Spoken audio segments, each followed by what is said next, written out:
welcome to the Malted Minis, brought to you by the Malting Hour. I am one of your hosts, Tony Golick, joined always with Brandon Winninger. Brandon.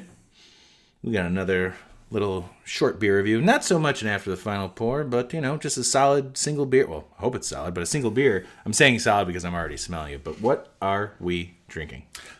We are drinking from Desthil Brewery out of Normal, Illinois, Dosvidanya's Bourbon Barrel. That's just what I'm reading the description. I was going to say, I've got the description. It says Dosvidanya Bourbon Barrel. I'm reading the link that you sent me. Oh, nice. This one is not, there's no adjuncts to this, right? Correct. Yeah. So, I'm going to butcher this. Yeah, that's why I wanted you to do it. Like a Matryoshka or nesting doll. Oh, Matryoshka. The little nesting dolls. Yeah. The secret of Dosvidanya Imperial Stout lies locked deep within her mysterious and elaborate wooden layers. The hidden soul of this oak bourbon barrel-aged beer that we said Dosvidanya, or farewell to several months before revealing, is its rich flavors like dark chocolate, toffee, black cherries, and coffee, along with robust and roasty maltiness that finishes dry. It is 14.6% ABV. 84 IBUs. They use 2-row chocolate malt, roasted barley, wheat, black malt, caramel malt, 120 Munich malt, victory malt, extra special dark, and some rice hulls because you don't want it to get all clogged up.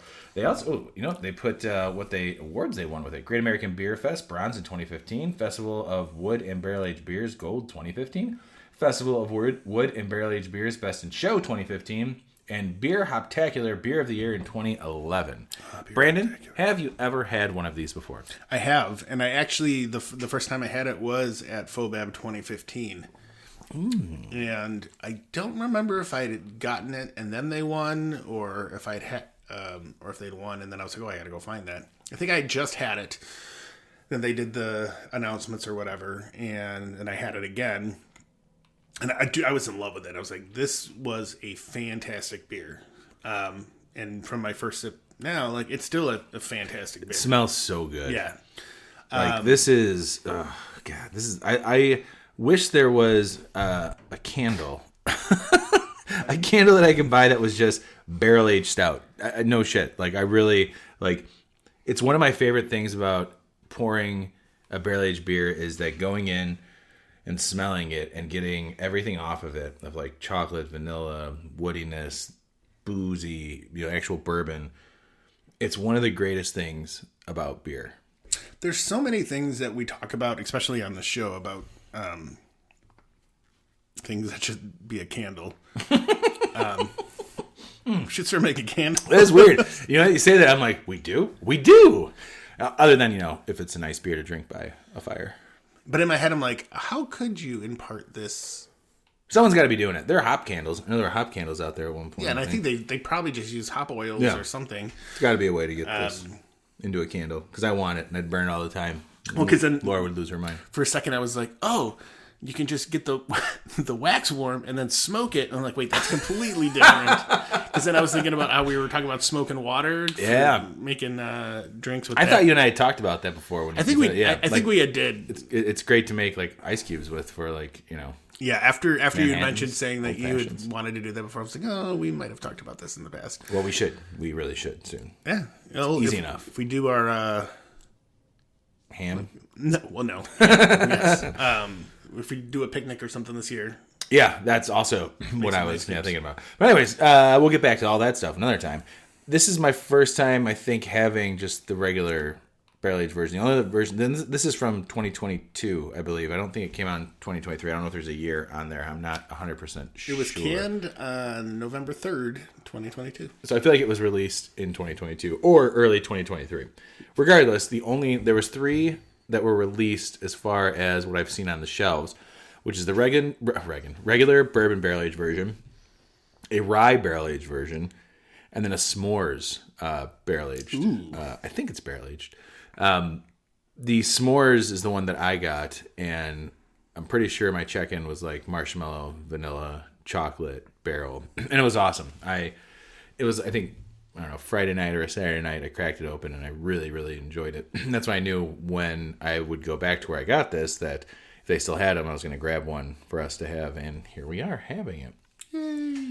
It's we've talked about barrel-aged beers so much that it's almost just kind of become, I hope nobody's annoyed about it, but barrel-aged beers are just so good and so complex. Like, we've had hits, we've had misses. This is a hit, man. This is what I want from a barrel-aged beer. I get like the notes of toffee and some chocolate. There's some roastiness to it. There's no alcohol burn, but there's that alcohol bourbon flavor, and there's a woodiness to it as well. I mean, like they said, there's layers of wood because of, like the Dell. Wood. I get it.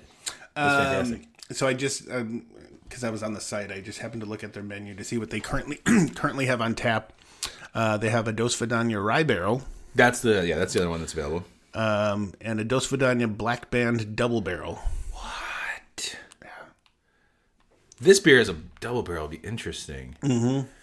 It's not a very thick beer. It is. I'd say it's like medium body. Little tiny bubbles in there. And I like that it's got the nice tan head on it, because I do like stouts that have like that rich dark head on it. Mm-hmm. And it's funny, you and I have two different types of glasses. There's still like a nice layer of like head on mine. Yep.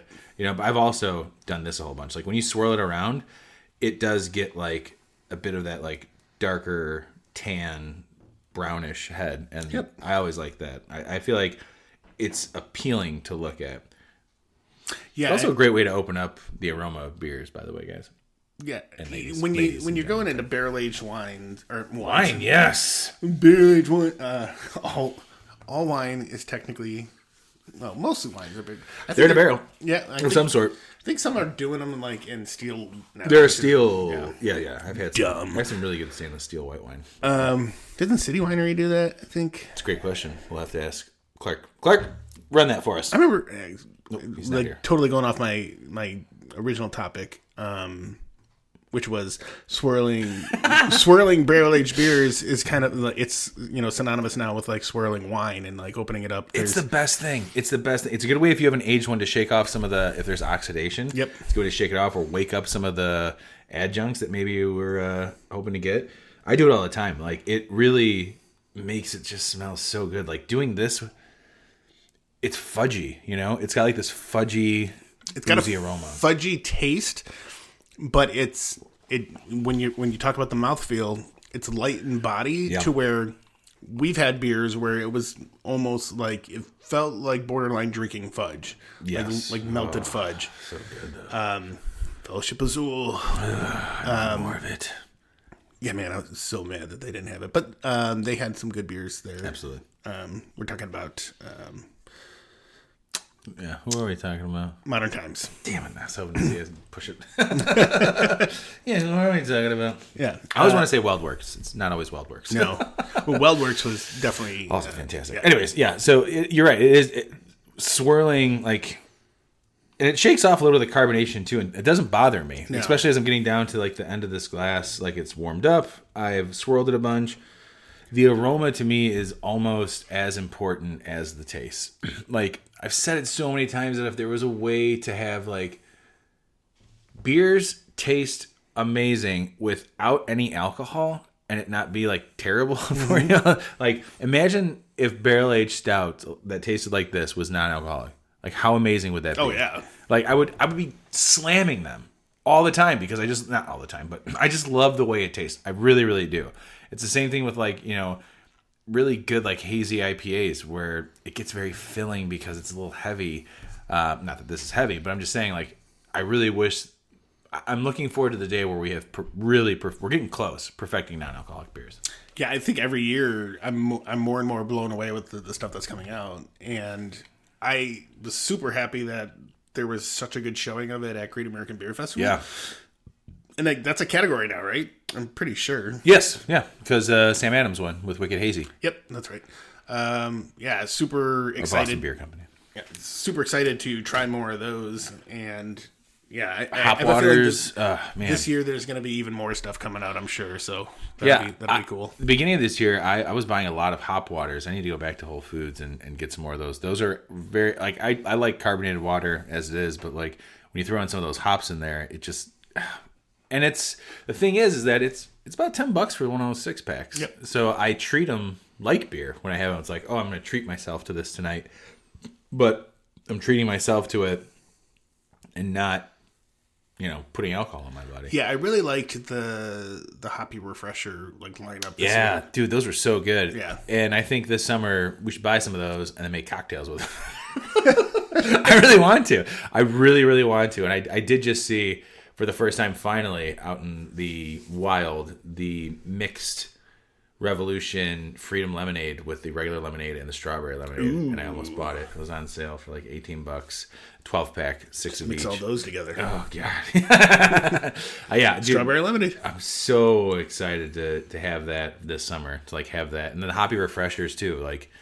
I'd like to have a nice, we totally went off topic, but I'd like to have a nice mix like that for the summer, because it's nice to, now that there's other options of hoppy water or non-alcoholic beers, imagine going into a cooler, okay? And so you've got really good IPAs, some good lagers, maybe someone brought over a barrel-aged stout, but you also have hoppy water and sour lemonades that are sessionable. And it's just, man, it's nice because it's oh, I want a beer, but feeling kind of buzzed. I should probably start drinking some water. Yeah. Oh, hoppy water. Oh, and it's flavored hoppy water. Yep. That's so nice. I love it. Yeah, somebody asked the question to Lagunitas, because they're opening their Chicago tap room again next week. And the thing I read an article about it saying that they're going to have 32 taps again. I don't know what's going to all be on tap right now, but people were are you going to have your hop waters on tap and your NA beers on tap? And I didn't see a response, but I'd hope so. I can't imagine a world why they wouldn't do that. Why not? Or if they don't have it on tap right away, at least have it ready for. But even then, I can't even imagine them having 32 beers ready to go. By the way, I was this close to buying a 6-pack of Waldo, the triple IPA, but then I thought about it and I'm like, I don't want 5 triple. I was going to bring one for us to have and then one for you to have, but even at that, I don't need 4 triple IPAs in my house right now. In general, not that it's what's the ABV on that? Probably close. I actually have no idea. Good question. Yeah. Clark, you got 2 questions now. We need you to check it out for us. Yeah, Waldo's Special Ale is so good. But anyways, yeah, I'm looking forward to that for the summer, of being able to have, now there's more of a diversity of things that are going to be, in my cooler. And I think instead of, going overboard, when we have people over, I remember when our friends came up from North Carolina, it was a lot of fun because I went to Binny's and I got, a bunch of local lagers and then, 2 IPAs or something. It was so much fun to have all that. It's going to be even nicer now when we have the block party or people come by for a big party to buy some beers, but then also I'm I'm going to throw some hoppy waters in there, and then some of the the Lagunitas stuff that's also flavored hoppy waters, the Hoppy Refreshers, just so that there is that mix of things to have, the selection, the variety. To keep the that's a great way to have a very long day. Or even some of the NA beers, the Wicked Hazy. Actually, now that I think about it, I want a cooler of non-alcoholic stuff, and then all the hoppy waters and shit like that, stuff that would be great. So that's oh, when you reach a certain point during the day where you're you know what, I need to relax. I've had enough, but I still want to enjoy something tasty that's not soda or just regular water, which you should always drink regular water regardless. But hoppy water is just as good. I don't know about how the carbonation is doing to our guts or our teeth. I don't know about all that shit. But NA beers as well. The Athletic Brew is delicious. The Sam Adams stuff is good. There's still a bunch that I haven't tried. Brooklyn. Didn't Brooklyn Brewing do? Yep. Yeah, they've got some. I've actually had when I did dryish January. I had the NA Heineken. Not that I like Heineken, so did I by any means. I think but I texted you about it. You were at the Bears game, which to me that would have been too hard. Because you were surrounded by Bourbon County. I'd be fuck it, I'm done. At the Bears game, no. Yeah. Well, you said you were with Pat, right? No, at the Hawks game. Wait, I thought when you were at the Bears game. Oh yes, yep, no. Yeah, Pat brought a bunch of Bourbon County. Yeah, I would have been sorry, Brandon, and I probably would have been a bad influence. Be come on, it's one day. Let's do this. But like the Heineken, I had to regain my thought here.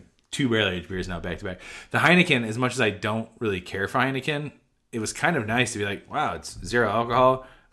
Tastes like beer. You know what I mean? Like, it was actually kind of good. It wasn't that far off from having an actual Heineken. No. And I was okay with that. Love, but I was in a bar surrounded by a whole bunch of people who were drinking, so I was like, I had like 5 of them. You know what I mean? And I was like, this is great. And I went home and I was like, oh, cool. I don't feel like shit. Yeah. No, and I'll agree that like Heineken's not my favorite thing to drink. I drank my share of Heineken back in the day, but and Rolling Rock. Yep. But if I'm gonna have a non-alcoholic beer and it tastes similar to its beer, like what it's supposed to be. Which is kind of nice about the Wicked Hazy, because Wicked Hazy from Boston Beer Company, Sam Adams, is like, dude, you can drink that all the time. Yeah, dude. Like I think the first night I got it, like we had it at GABF. Yeah. But the first like 6-pack I got, I only got one. But I think that night I drank like 3 of them. And I was like, the first time I got it, I had like 2 of them, and I was like, I should not. Yeah. I mean, it's still calories, you know what I mean? It's like drinking. And I was like, I was more like, I'm not gonna be hungover, but I'm gonna be bloated as hell from all the carbonation. Yeah, exactly. Well, and that's like the Athletic. Man, it'd be great to have them. Athletic Brewing, all their NA beers. Yeah, they're really good. And for Black History Month, they did Soul Sour that I got for free your birthday, from them for my birthday. I still got one left for I us to will try. say it's so good. It's such a good beer. When Athletic Brewing first came out, I was not a huge fan. Neither was I. Like, I was just like, these are like watery. They do a lot of stuff through Trash Panda beers. Yeah. They do a lot of stuff through their website, which is cool to order from. I wish that the non-alcoholic beer, like, what's the word I'm looking for? Not rush. Audience was a bit bigger, because then they put out more styles. Like, I want to try their stout. Mm-hmm. They have a coffee stout that I wanted to try, but I also, sorry, Athletic Brewing, I didn't want to spend $15 with shipping and handling to get a 6-pack of something that I didn't know if I was going to like or not. But I do have more faith in it, because we had a sour at GABF, and then I got their sour, a different sour, in February for my birthday. And like I said, I've got one left to share with you. It's so good. Soul Sour. It was like, I'm not even going to say what it would taste like. It's just really good. I loved it. I wish I could just have that on hand all the time at home. It's so good. Yeah.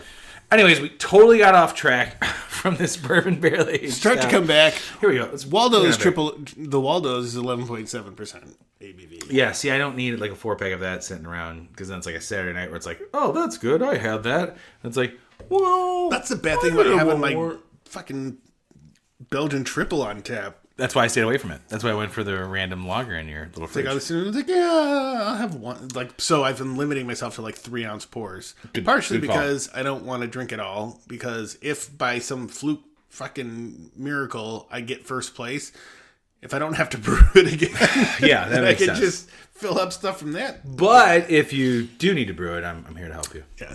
Speaking of which, I have. I've got to go pick up my tap handle from. Have you? I don't think we've talked. Have we talked about that? You've actually submitted it here on the podcast? I don't know. We may have briefly. Oh, now's the time. Yeah. So the Belgian triple that Tony and I started with.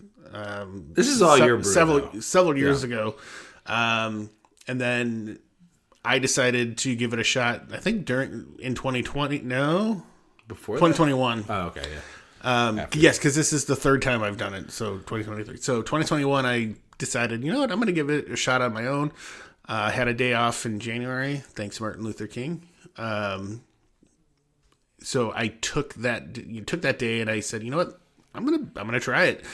And I made some, and I think I went back and forth with you, and I'm like, hey, I'm making these tweaks. Like, what do you think? And you're like, yeah, I don't see why that wouldn't work. So we did that, and I don't think we didn't use toasted coriander before, right? No, and we didn't use Belgian candy sugar. Yeah, so that was like the biggest change that I had made. And the yeast. I changed the yeast. Because I was using dry yeast when we did it. So I went and found White Labs has WLP 500 or something. I forget what it is. Whatever their Belgian. Yeah, but it's literally a monastery strain. Yeah, I was reading something. I totally should keep that on the top of my brain because I was reading somewhere where the strain came from, and it was from like Chimay or like something like one of those like really well known ones. Anyway, so third year doing it. Brewed it, and just on a whim, even before I tasted the beer, I was like, I think I made the decision that I was just going to try, and not so much with the expectation that I was going to win. I want to understand the process. I want to know if I get feedback, and you'll get. I mean, even with the score, you'll get some feedback. Yeah. So just kind of understanding how they score and like what they're looking for, and then potentially taking that to make some adjustments to it next year and possibly trying to do it again next year. And then like using that kind of the knowledge of how the process goes, we can discuss like if we want to like do some more stuff together and like totally. I'd like to do that. A couple of beers and just submit it just for the hell of it. No, for sure. I think we should do that. But also, I think it's awesome that finally, for how long you've been brewing, how long I've been brewing, how long the rest of us have been brewing that we know here that have been on the podcast, that someone's finally submitted a beer to the National Homebrew Competition. So that's just awesome in general. Like, who cares what, like, ratings will come back, scores are just scores, but it's kind of fun just to do it to see what happens. And it'd be nice to, like, I'd like to do more beers, but also that triple is fantastic. And whatever comes back, let's adjust it and let's work on that together. Yeah. And we can submit other stuff too, but like, I would love for you to get like some placement, first, second, or third. Who cares? Honestly, for the triple, because it is a good beer, and I'd like to see where they put it. And then who knows, man? Could have placed this year. We'll see. I'm excited. I'm excited for you. Thanks for doing it. Thanks for fucking being the first one of us to do it. Yeah, I mean it's a simple process to sign up. It was $29. We are lucky being here in Chicago that Dovetail Brewery was a spot to drop off. So I could easily, during the window, just walk in, like, hey, I got some beers for this competition. Thanks. They're like, cool. Hey, thanks a lot. They just toss them behind the bar. Literally. Cool. Your name's on there. We got it. Yeah. Just joking. The guys at Dovetail are great. Yeah, but you literally have to have, like, there's a specific, like, the labels have to be on in a specific way. Yeah. So when I got that email, or the email the other day, I sent you the screenshot. It was like, it's like you successfully submitted your beers. Like, you did everything correctly, and which is great. Well, that's the first step. That's the first. Yeah, exactly. I was saying that's the first step, and that's all that matters. Well, we're looking forward to find out what happened. Oh, Jesus! I can't believe after this recording we still have another bourbon barrel-aged beer to drink. I'm looking forward to seeing what happens with that submission, and like you said, it'd be fun to do some other beers, but it'd also be fun to take their notes, see what they say, and tweak the triple. Yeah, I'd be curious. Tweak the triple to make it something that we'll place. I'd be curious to see how in depth the notes get. I know. I've heard that there, depending on competition, there are some things that are just like, this is what we got, and this is why we didn't choose it. And there's other ones like lacking this, depending on the judges, too much this. It could, yeah, exactly. I think it depends on the judge, or like whoever writes it up. So that's exciting, man. Because so when I was looking through this whole process, I or you or any one of these listeners could sign up to be a judge. Yeah, like it's literally a volunteer sign up sheet, which is cool. I mean, like, which is crazy. Like, this is a national homebrew competition, and you're like, so like. Some alky down the street could be like, but yeah, some man, free booze. I feel like we've got like maybe 10 more years before we have to worry about like some alky down the street who's signing up for the homebrew competition. I don't know, honesty. Yeah, and I'm not saying that any of the judges are. No. No, but it's just like the way I was like, I'm like, I don't. As much as I would like to, I was like, I'm not qualified to give somebody a score. We got a podcast. We're qualified to do anything. Yeah. And Aggie's here. Hey, Aggie, how are you? Girl. Boop. Oh. All right, man. If you back to the beer that we were drinking, out of the how many layers are there to? You could just say how many nesting dolls. How many nesting dolls would you give this? I'm going 4.25. I'm going 4.25 as well. It's really good. I guess the only thing that why it wouldn't be higher, I want a little more body. I like a barrel aged stout or a stout in general with like a thickness, but that's personal preference. But I think anybody who likes a barrel aged beer would love this. Yeah, and my thing is on the body comment, like I feel like when these beers get higher up and it's 14 plus, more body is needed to kind of support. Aggie is now by me. One of the pets. So, Brandon, I love you, buddy. Love you too, bud. And everybody, thanks for listening. We'll see you next week. Bye. Cheers. This has been The Malting Hour. Be sure to follow us on all social media by searching The Malting Hour and at themaltinghour.com. You can also follow us individually on social media. Brandon can be found on Instagram as BMDub81, on Twitter, BDub81, and on Untapped as BDubDrinksBeer. Tony can be found on Instagram and Untapped under Ace of Help Chicago, on Twitter, The Ace of Help Chicago. Clark can be found as Clarkowski on all three. Dan can be found on Instagram as hip__hops and hip hops on YouTube. Be sure to subscribe, like, and rate the show on your preferred podcast listening platform. Until next time, cheers from all of us at The Malting Hour.